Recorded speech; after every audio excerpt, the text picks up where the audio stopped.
3 weeks exam window. Now, what is this 3 weeks exam window actually? Many people are confused. When you're registered with API and paid the fees, before the pay the fee, they will ask you to select the window that you want to do the exam. So you can do for the next year, for the whole next year, you can select any windows, maybe the next available or the one after that or anything. But remember, this is very important. So once you select the window, that window is frozen. What does it mean? You cannot change that window unless you reschedule, which means you have to pay $300, okay, after that window expired, and select another window. So as long as that window has not been passed, you still have to do the exam. This is as good as failing. So be careful that you don't, once you select the window, you get yourself committed to that window. Previously it used to be 2 weeks and people had lots of difficulty. They extended to 3 weeks now. And with remote proctoring, there was a scarcity of test centers.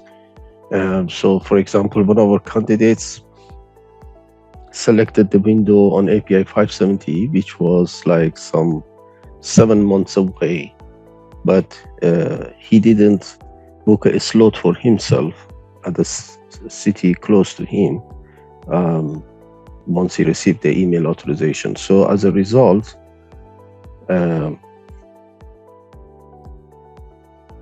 when he tried to book a test center 2 months before the window, there was no availability to the city of his choice. So he had to fly to another city because he had the option of rescheduling, which means he had to wait another 5-6 months for the next window to come up, or he flew to another city and gave an exam, which he did. So the minute you receive your email authorization and book the slot, and once you selected the window, you cannot change it. I mean, it is as good as failing if you change it. Okay, and you have to pay the rescheduling fee. Now, application deadline is 2.5 months. We talk about this. It's always better to be like get email authorization 3 or 4 months ahead, and so you have enough time to book your slot with Prometric within that 3 weeks window that you have selected, not short of time. So once you receive the email authorization, if you are planning to attend in person, as I said, book it as soon as possible because it is on first come, first serve basis. As soon as you receive the email authorization, if it is not on that particular date that you available, then select another date or maybe another location. So, but then book it. That's very important. You can also do remote exam. There is a link here to the remote information about the remote exam. They call it remote proctoring. And so this means that you can do actually the exam without going to Prometric Center, and you can do it from the comfort of your home or office, but there are same certain rules apply as in person, and maybe a bit stricter. For example, you can, at the test center, if you go in person, they give you a pocket calculator, and remote, obviously they can't give you a pocket calculator. So you have to use the calculator icon, which is on the during the exam on your desktop. And in the test center, they give you some pen and pencil and some A4 size paper where you can make some notes. Again, here they can't give you, and you cannot use your own pen and paper. So again, if you want to make any notes, you have to do all the calculation by that icon, and you can't make any notes. the verification and before the exam ID, everything would be the same, and invigilator will be watching you. You cannot leave the room without the invigilator's permission to use the toilet or want to drink water. Nobody is allowed to enter the room or be in the room while you're doing the exam. He will ask you to turn your laptop 360 degree and show the table that you are sitting behind to make sure there is nothing on the table, like books, papers, notebooks, etc. And the invigilator will be watching you, same as when they are watching you when you are at the Prometric Test Center. You can find more information here at the remote exam button.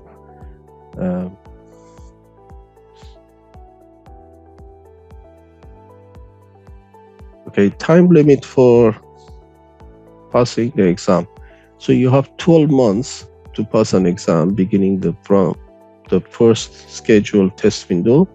This means you can attempt an exam for a maximum of 4 consecutive times.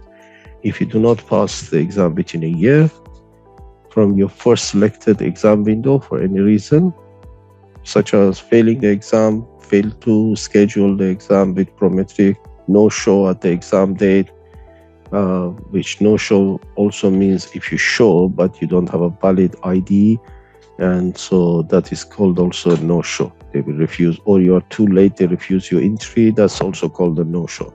Then you have to apply all over again, pay the full fee, $940, and for each rescheduling you pay $300.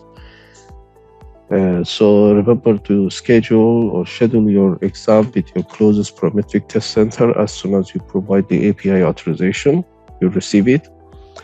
One of the trainees, as I said, he did 7 months before, got the authorization, but just booked it. The place only 2 months, and there was no place to book, so he had to fly from London to Amsterdam to attend the exam, or he had to wait another 6 months to reschedule, which he chose to fly and unfortunately passed. Therefore, it's strongly recommended that you book your place as soon as you receive the API authorization notice. Remember that this is a full day exam, so booking your favorite exam date or location may not be possible if you are late. Prometric booking is on a first come, first served basis. Be there at the Prometric Test Center at least half an hour before the exam scheduled time. API 570 is a day-long exam, normally starts at 8:30 a.m. And make sure that you reach the Prometric Test Center at least half an hour before the scheduled time. If you reach 15 minutes after the scheduled time, they may refuse to admit you. So once you report to the Prometric Test Center, they do a photo ID. It should be national government issued ID, such as a military ID, driving license, or a passport with a signature and your picture on it, and it should be in Latin characters. So they will check it, and please remember that it should also be valid. Okay, so they will check you with a metal detector. Once the ID verification is done, they ask you to lift your sleeves and trousers and check your pockets, and so that you're not hiding anything. Even check your reading glasses to ensure it does not have any camera or video recording. They ask you some security question: date of birth, email address, and you cannot carry anything except a bottle of water. No ornaments except a wedding ring is allowed, and they will apply you when you report in person to a Prometric Test Center with a couple of green color A4 size papers and a pencil for taking notes, plus a simple calculator.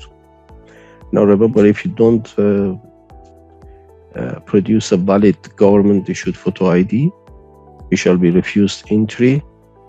This happened to another of our candidates who went in person, and his driving license was expired. So by the time he returned with passport, which was valid, it was half an hour later. It was too late, and the Prometric refused admit him, and then as a result he had to pay the rescheduling fee, $300, and appear 6 months later. So we strongly recommend that as a plan B. You have first check that the validity of your passport or driving license, any other government issued photo ID you have, and then carry 2 of them in case, as a plan B. So prior to examination at the Prometric Test Center, you will be given a key to a locker to keep all your belongings, including your mobile phone, your jackets and everything, and any books you might have. You're not allowed to use the locker during the exam, but you can use it during the 45-minute break. There is a tutorial here. We put the link here. You can go to API ICP also. Check the tutorial. It has tells you, so before you start the exam, you will go through this tutorial. It says how the buttons work, and you can use maximum 10 minutes to do it or finish it earlier. After 10 minutes, the actual exam starts. Once you're comfortable, you can end it earlier. But it's better use this to go to the tutorial, okay? For example, it's got some useful button like right-click on an answer to eliminate them, flag them off, looking at your time, review all question button, review flagged off question button, calculator, jumping to the next or previous question, jumping to other questions, that sort of thing. There is no negative marking. It's roughly 70%, the pass mark, and roughly because they do a scale version, so to make sure that all windows or all the exams have a level of difficulty are more or less the same. So they have a scale of 400 minimum, 500 maximum, but roughly you need 70% of the question to answer correctly in order to pass. No negative marking, therefore answer all the question correctly, regardless whether you know the question or not. Answer them to the best of your knowledge.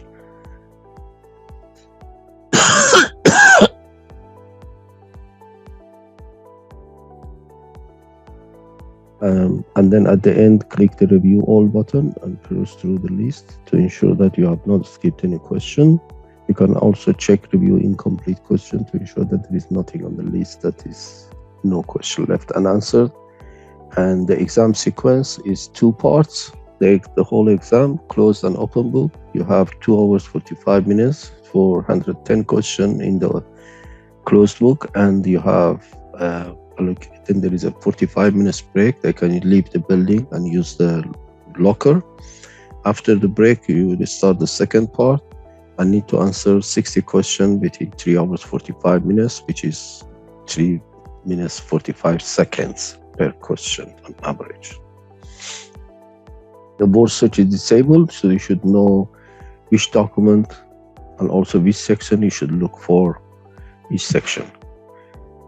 In all subsequent modules, we shall explain and show you how to navigate through these documents to find the right answers or the charts or the formulas that you need to solve a question. We shall also explain how you could navigate between documents to find the relevant information, charts or formulas. Now the 45-minute break starts the minute you run out of time on first part or you end it earlier. Now remember, if you are going for a lunch break or, just for a walk or you're leaving the building, make sure that you enter the Prometric Test Center around, say, 5 minutes before the 45 minutes break is up, because the minute the 45 minutes break finished, the next part automatically starts, the open book part. So one of our candidates left during 570 exam. He left for a lunch break, and then he was lost on the way. By the time he reached prometric, it was already half an hour past that 45-minute break, which came out of his time.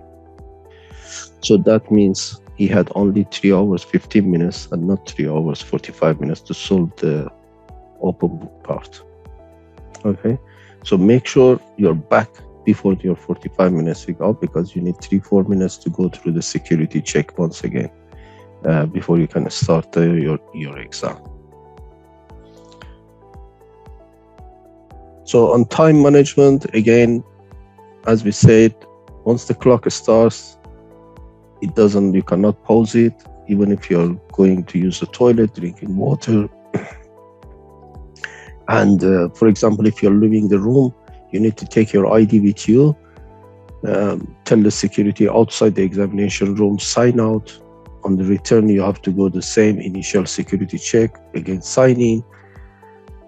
And during all this time, the time is running. So it's coming off your time, allocated time. And the exam is not concluded until your time is up, you press the end exam button. So before you do that, make absolutely sure that you press the review all button to make sure that you have not left a question unanswered. As I said, you can always tap the remaining tab on the corner of the screen. We shall explain this during the actual tutorial.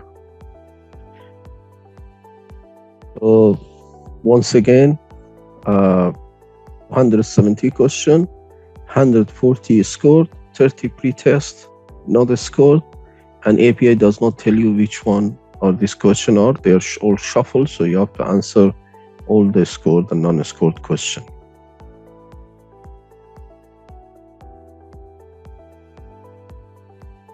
Exam results you receive immediately after you finishing the exam via email, and it is you'll have one of these three. Either your preliminary pass, which is normally a pass, a preliminary marginal, too close to call, or a preliminary not pass, which is a fail. Okay. The reason is that, as I said, they're doing a scaling system to standardize the level of difficulty for all the exams. So there is if you are preliminary pass, you actually passed. If you not pass, actually, 100% you fail. But if it's marginal, you just might get lucky. You might pass or fail depending how others did. You receive your confirmed score up to 8 weeks after the first day of the 3 weeks examination window. Another 6 to 8 weeks to receive the certification and the wallet card if you have passed. If you fail, you need to apply for rescheduling, pay the $300, receive the exam authorization email normally within 2 to 3 working days, and then immediately book your seat for re-examination with prometric as soon as possible. If you fail, you need to apply for rescheduling, remember. This course costs initial exam $940, recertification after every 3 years, provided you did 20% of the time as a piping inspector you worked, and it cost $730. You can apply for recertification 90 days before your certificate expiration date, and 90 days grace period after that, but then subject to a late application fee of $150. If you, after 90 days grace period, you cannot get recertified, which means you have to submit the initial application all over again and pay $940 and do the full exam. Every 6 years, there will be an open quiz, and you can pose this open quiz up to 3 times, and you can do it within 4 hours the minute you started the quiz. It's just 25 questions, and it covers all the latest revision of the the codes and recommended practices. Okay, so they want to know if you're up to date, you're reading the latest revision. Nothing big in particular.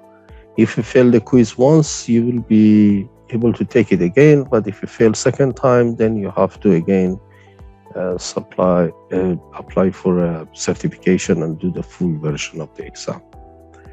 Now, let's see what are the publication effectivity sheet and body of knowledge. The publication effectivity sheet is actually a list of applicable reference documents with the revision number. It tells you which sections or you need to is applicable, you need to study, or the document should be read in its entirety. Any red color on the publication effectivity sheet indicates a revision or a change from the previous publication effectivity sheet of the documents, or something has been added, the revision has been changed compared to the last one. Body of knowledge lists the reference documents but without revision number, but elaborates what they expect you to know as a piping inspector, and they give examples and refer to the particular section in the reference codes and recommended practice or standard. So they are very important to give you an idea of what's going to be asked during the exam, and also to concentrate on those sections that is noted in the body of knowledge. Our e-learning is particularly designed around these latest publication effectivity sheet and body of knowledge, and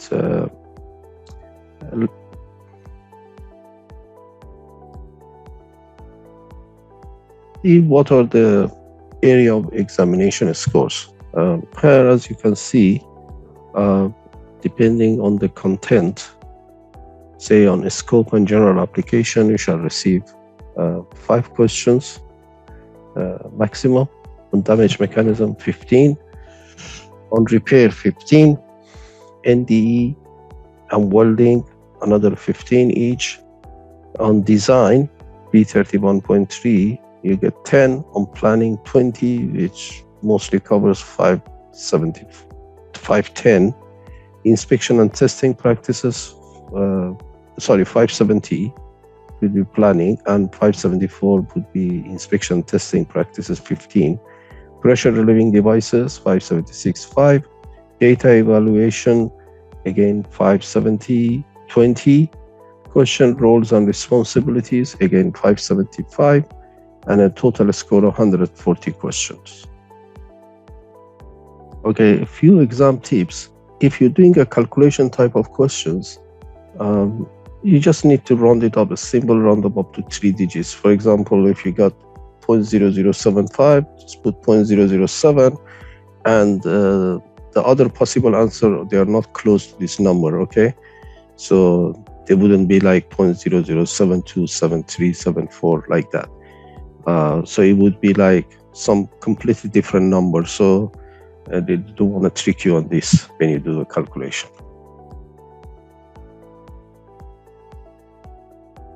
So some units are in ISO or metric units, and some are US units. So when you are doing the unit change, be careful when you are going to the tables and all that. Use the proper unit. If the question has been asked in metric units, then please go to that table in the codes that is showing the metric, and vice versa. If it is US units, go to the tables that show only US units, inch, foot, etc. API never ask uses the following types of answers: all of the above, both A and B, none of the above, etc. There will be only one single answer. They do it in a negative form. Which of this statement is correct, or which of this statement is not correct, NOT. A lot of question comes from basics, definitions, meanings, scope, exclusions. So please read all the definitions and the vocabulary, terms and definitions, and try to do the PDF, use the PDF version of the documents without using the search. Try to familiarize yourself with all these codes and references, table of contents, scope, vocabulary, list of table, list of figures, and try solving the actual question and frequent them so you practice during the open book exam. You don't waste so much time looking for answers. Remember that this is a day-long exam. It's a very a marathon of exam. So don't read much the day before. Have a good night of sleep. You need a lot of energy to be fully alert and then full of energy to endure this day-long exam. So let your brain rest, especially at the last day, the day before the exam. Don't try to read much. Just 1 or 2 hours would be enough. Most of the question is aimed at verifying your comprehension of principles and theory. So try to understand the basics rather than simply memorizing the numbers. The API does not normally want you to memorize number of formulas during the closed book or certain numbers. There is a few exceptions, and these are practical type of question or day-to-day awareness type of question that an inspector would encounter on a day-to-day basis. Some question, they include irrelevant information that might look confusing. API wants to verify that you can differentiate between relevant and irrelevant questions. Okay, they are not tricking you here to understand what is wanted, and then look at the relevant formula to find what information is required to calculate the answer. Make a quick list of known and unknown parameters, dismissing the irrelevant information. Then simply use the formula to solve the question. Pay particular attention to charts, tables, figures, and also the footnotes within the reference books, and try to understand the rationale. You shall explain major tables. We shall explain major table, charts, and figures, and shall point out those important footnotes during e-learning course and classroom training. During open book examination, if you can't find the topic within a code, look at the table of content, the list of figures, and the list of tables. If you still can't find them within 1 to 2 minutes, flag it off, make a note of question number on the paper or or on your desktop calculator if you are not allowed the paper during remote. And there's a high % chance of encountering the topic when looking for other topics.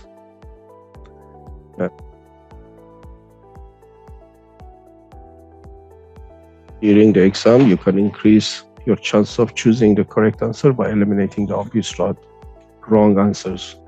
To do so, hold the mouse on the answer you think is wrong and right-click. It will cross it out, helping you to concentrate on the remaining question. You can challenge any question by writing a comment, but please keep in mind that this is coming off your time, your allocated time. This is end of module 1, and we will see you at module 2. Thank you.